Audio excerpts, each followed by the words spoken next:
한양대학교의 류마티스 내과 조수경입니다. 오늘 제가 이런 심포지움을 마련하게 된 계기가 몇 가지 있습니다.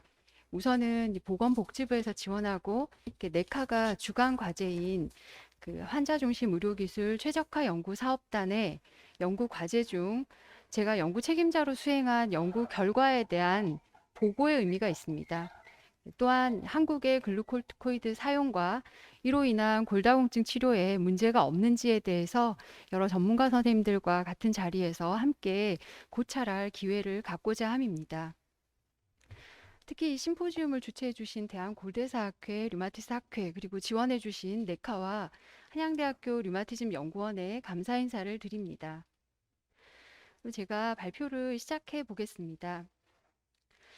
아마도 일부 분들은 이 주제부터 좀 생소할 것 같습니다. 이게 골다공증은 알고 있는데 글루코콜티코이드 유발 골다공증이란 무엇인가 하는 점에서요.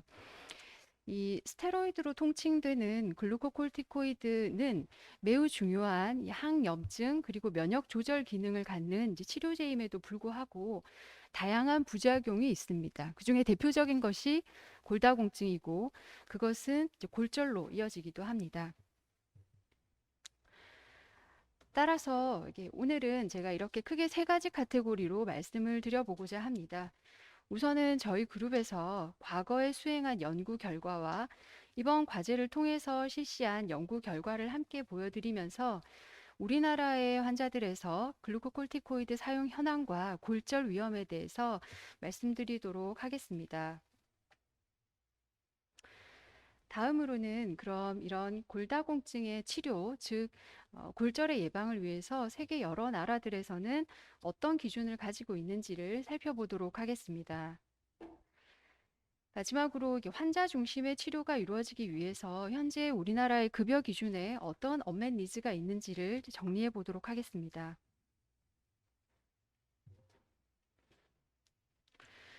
글루코콜티코이드는 뼈를 만들어내는 조골세포와 이를 파괴하는 이 파골세포에 모두 직접적으로 영향을 미칩니다.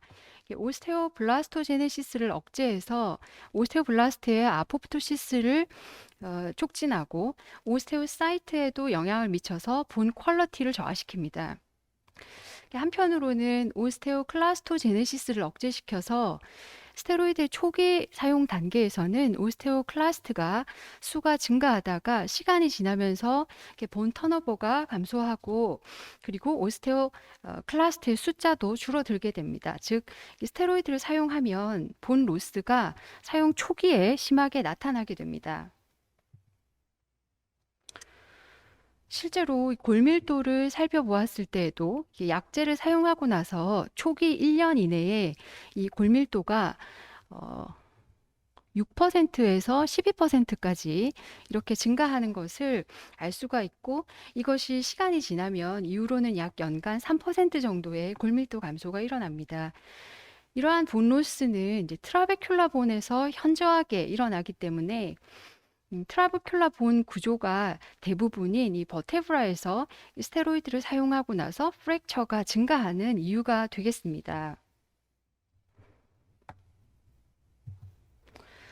이 스테로이드는 본에 대해서 앞서 설명드린 것처럼 다이렉트하게 작용하는 것 이외에도 칼슘의 흡수를 감소시키거나 근육의 힘을 떨어뜨림으로써 낙상의 위험이 증가하기도 합니다. 그래서 이 스테로이드를 사용하게 되면 여러 측면에서 골절의 위험도를 올린다고 설명을 할 수 있겠습니다. 현재 사용되고 있는 스테로이드는 여러 종류가 있는데 이 중에서는 이제 여러 특징들이 있겠지만 프레드니솔론, 그리고 메틸프레드니솔론, 트리암시놀론, 덱사메타존과 같은 약제들이 주로 경구 약제로 사용이 되고 이 포턴시의 측면에서는 덱사메타존의 경구 사용이 가장 강한 약제라고 할 수 있겠습니다. 이런 스테로이드제는 다양한 여러 질환에서 사용되고 있는데 대표적으로는 이제 천식이나 COPD와 같은 호흡기 질환, 그리고 여러 류마티스 질환들, 그리고 림프종 같은 이제 암종에서도 치료를 위해서 사용을 하게 됩니다. 이 항염증 작용을 목적으로 주로 사용을 하고 고용량으로 단기 사용을 하는 경향이 있지만 류마티스 질환 같은 질환에서는 장기적으로 경구 사용을 할 가능성이 높은 대표적인 질환이 되겠습니다.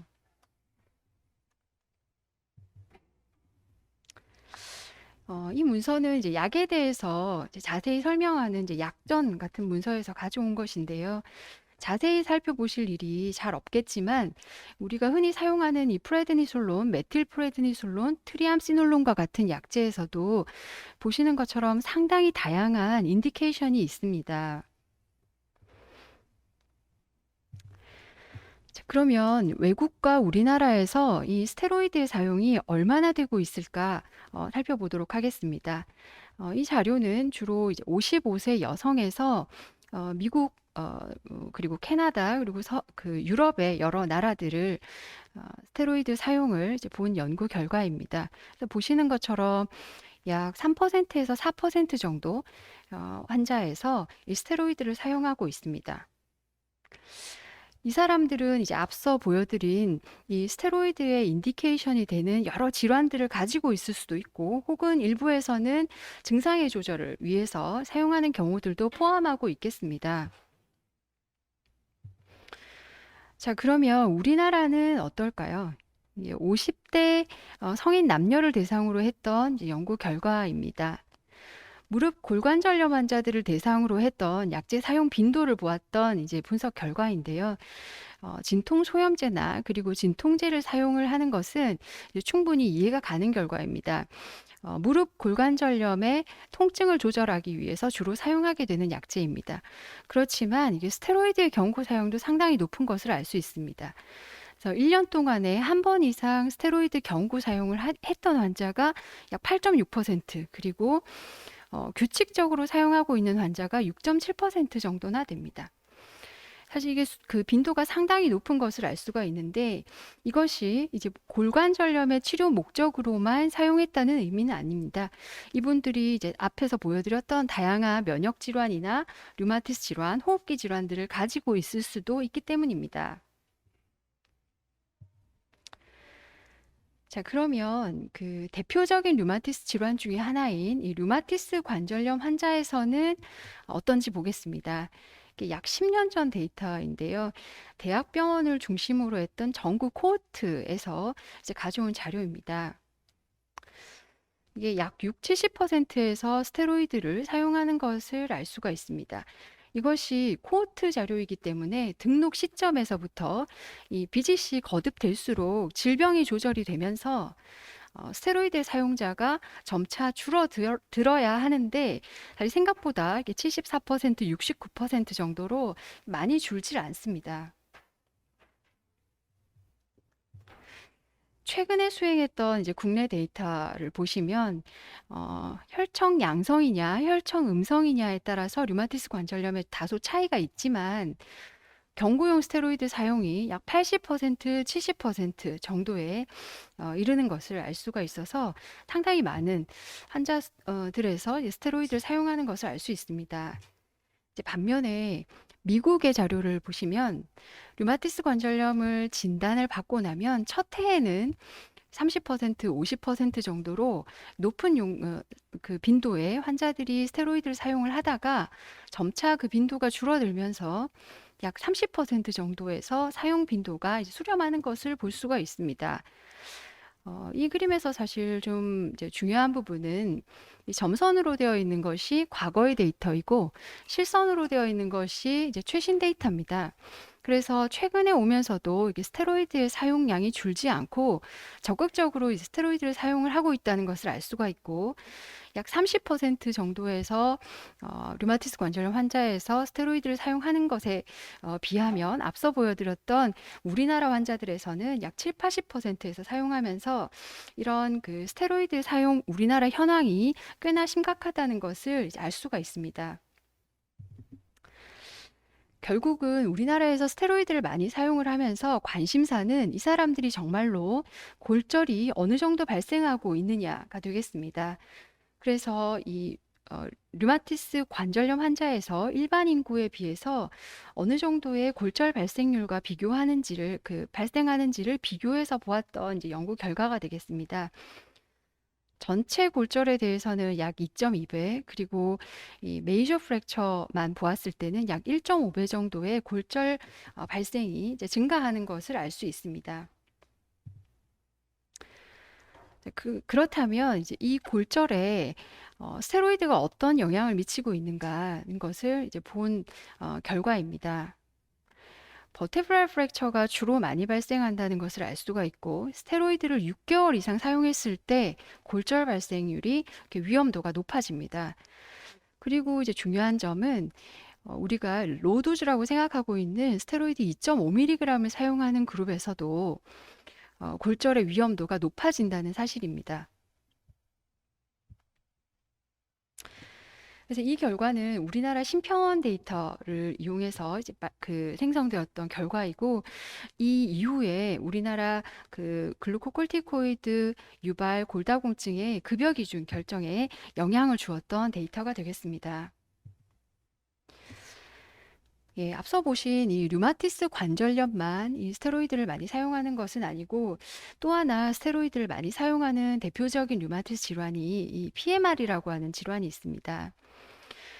류마티스성 다발근통이라는 질환인데, 환자 특징을 보시는 것처럼 이게 평균 연령이 64세라서 고령의 환자에서 발생하고, 그리고 이니셜에 사용하는 스테로이드 도즈가 높습니다.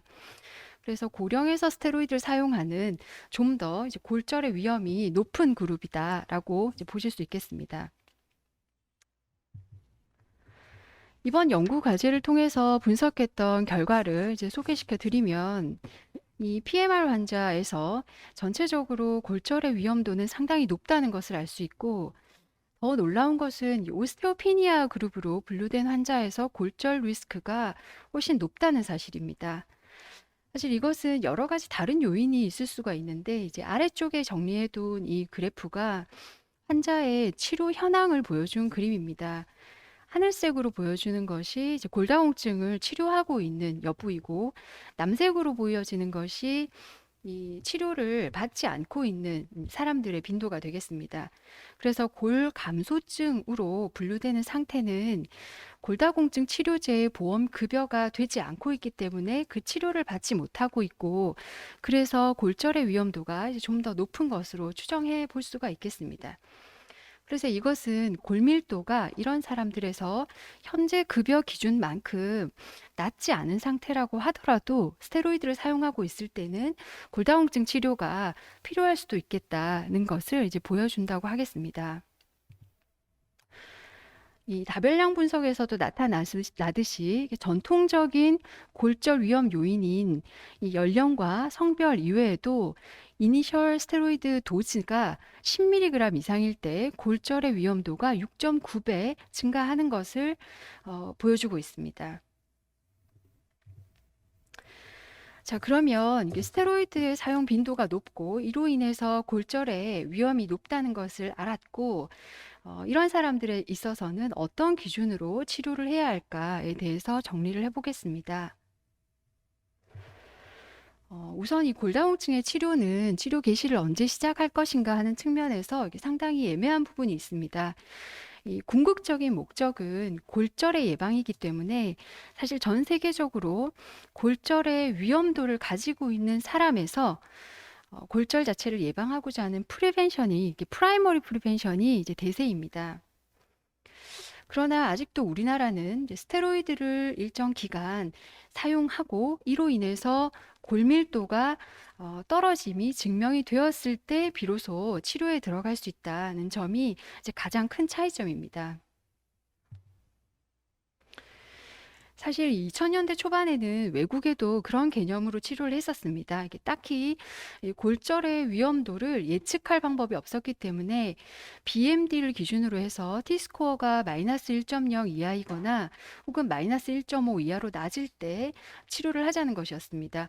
보통은 골다공증의 치료가 마이너스 2.5보다 낮을 때 기준으로 이루어지기 때문에 이것은 상당히 완화된 기준이라고는 볼 수 있습니다. 그런데 2010년경부터 이제 약간의 차이가 나타나기 시작합니다. 2008년도부터 적극적으로 사용하게 된 이 Fracture Risk Assessment라는 FRAX라고 부르는데요. 이 툴을 이용해서 계산을 하고 골절의 위험도를 바탕으로 해서 치료의 여부를 결정하는 것입니다.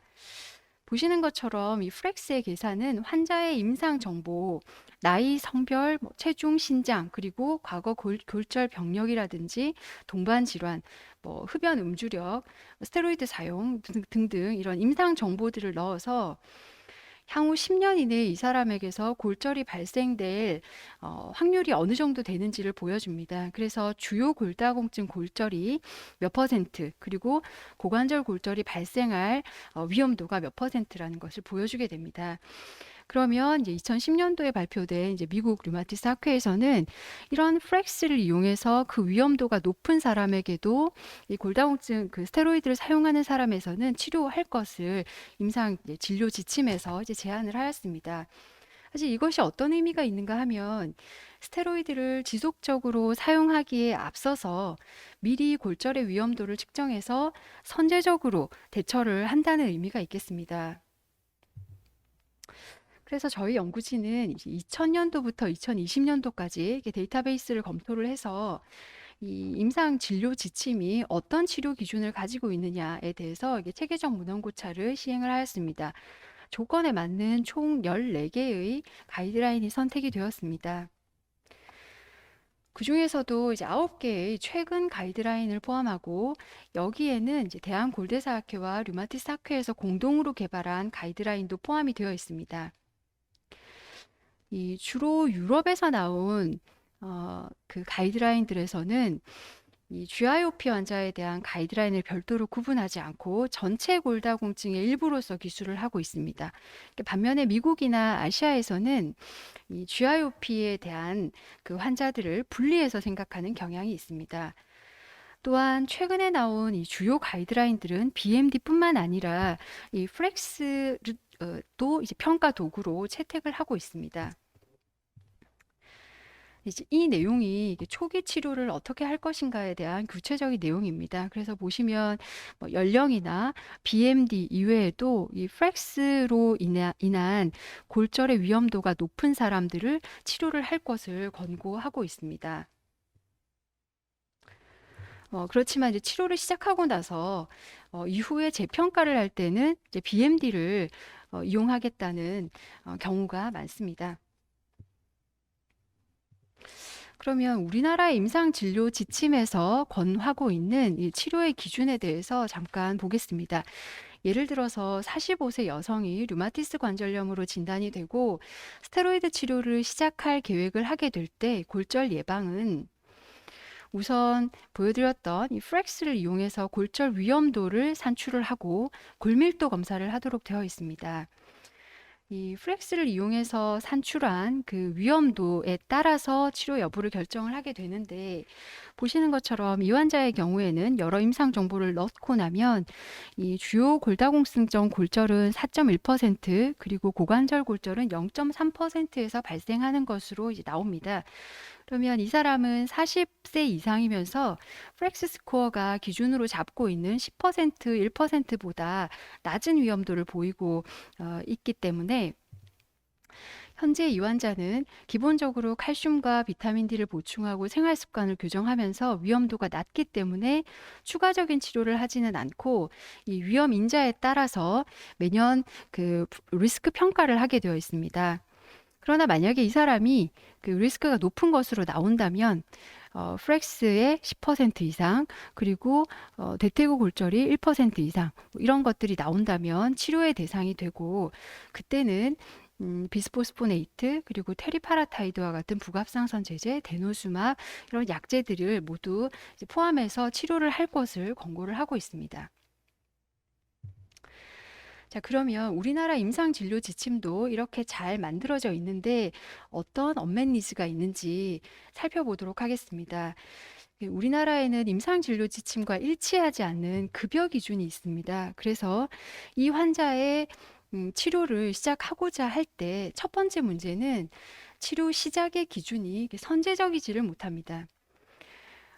골절의 위험도와 골밀도 검사를 모두 어세스할 것을 권고하고 있지만, 그 급여 기준에서는 이제 BMD를 기준으로 하게 되는데, 다행히 급여의 기준에서는 스테로이드를 장기간 사용할 계획이 있을 때 BMD 검사를 할 수가 있습니다.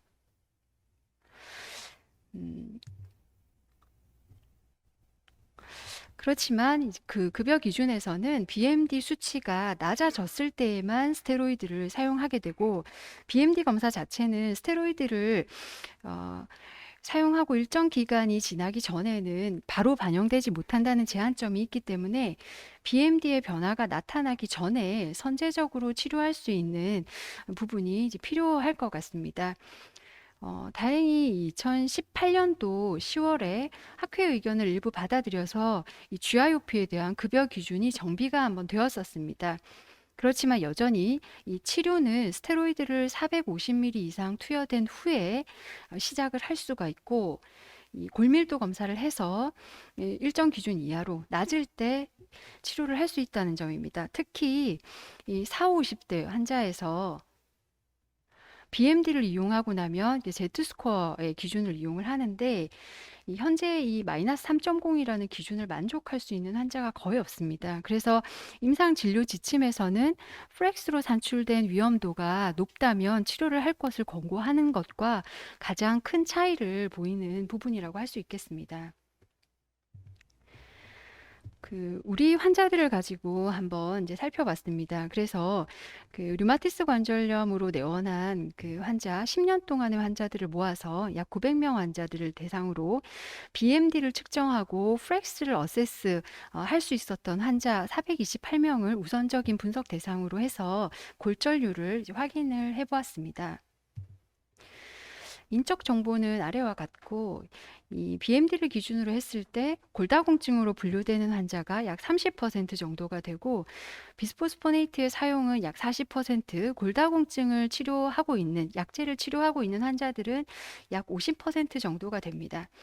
골밀도가 낮은 골다공증 환자가 30%인데 치료하고 있는 환자가 50%이라는 의미는 일부 환자들이 과거 골절 병력이 있거나 혹은 비급여로 약제를 사용하고 있는 환자가 포함되었을 수 있겠습니다. 이 골다공증으로 분류되는 환자들은 대부분 치료를 받고 있다고 봐야 되는데, 그 환자들 중에서도 이 상당수에서 골절이 발생하고 있는 것을 알 수가 있습니다. 그래서 약 100인년당 2% 정도 주요 골절을 보이고 있습니다. 한편 골다공증이 없는 것으로 평가되었던 환자에서도 프렉스로 분류를 해보면 고위험군으로 분류되는 환자들이 많이 있고, 이 중에서도 약 0.42명에서 골절이 발생하는 것을 알 수가 있습니다.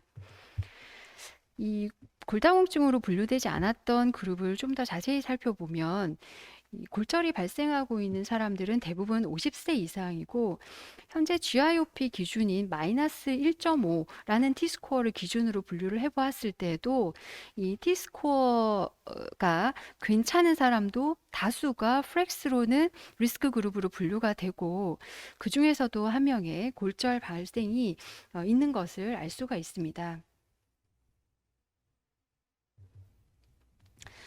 다음으로는 BMD를 시행하지 못하고 프렉스로만 평가한 사람들의 골절 발생을 이제 보았습니다. 보시면 이제 프렉스로 BMD를 어떤 사정에서든지 하지 못했고 프렉스로 평가되었던 환자에서도 많은 환자들이 리스크 그룹으로 분류가 되고, 이 중에서도 많은 환자들이 프랙처가 발생하는 것을 알 수가 있습니다. 치료 기간에 대해서도 좀 생각을 해보아야 됩니다. 이게 스테로이드를 중단하고 나면 그 회복은 빠르게 일어나는 것으로 되어 있지만, 그 여파는 1년에서 약 1년 반 정도 여전히 지속되는 것을 알 수가 있습니다. 그래서 그 기간 동안에는 충분히 치료가 유지되어야 하는 측면이 있습니다. 다음으로는 이제 우리나라의 제일 중요한 차이가 약제들의 골절 예방에 대한 근거와 그리고 급여 기준에서의 차이입니다. 비스포스포네이트 중에서도 이런 몇 가지 약제들과 테리파라타이드에서는 버테브랄 프랙처의 예방에 대한 근거가 있지만, 우리나라 급여 기준에서 음, 허용하고 있는 약제는 알렌드로네이트와 리세드로네이트 두 가지입니다. 그래서 실제로 이런 약제들의 사용이 어려운 환자들은 GIOP 기준으로 해서는 선제적으로 사용이 힘들고 오히려 골절이 발생하거나 BMD가 마이너스 2.5 이하로 내려가야만 다른 약제들을 선택할 수 있는 것이 이제 현실입니다.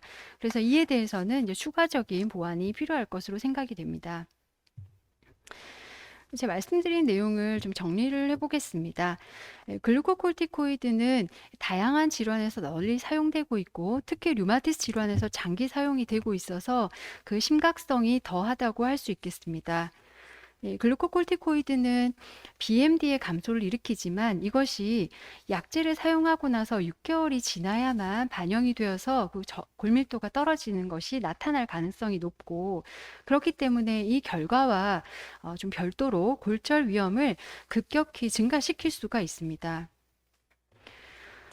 BMD만을 이용한 약물 치료 기준보다 이게 프랩스를 반영한 위험도 평가가 필요할 것이라고 생각되고 이것이 한 명의 환자라도 골절을 막을 수 있는 좀 진정한 환자 중심의 치료 기준이라고 생각이 됩니다.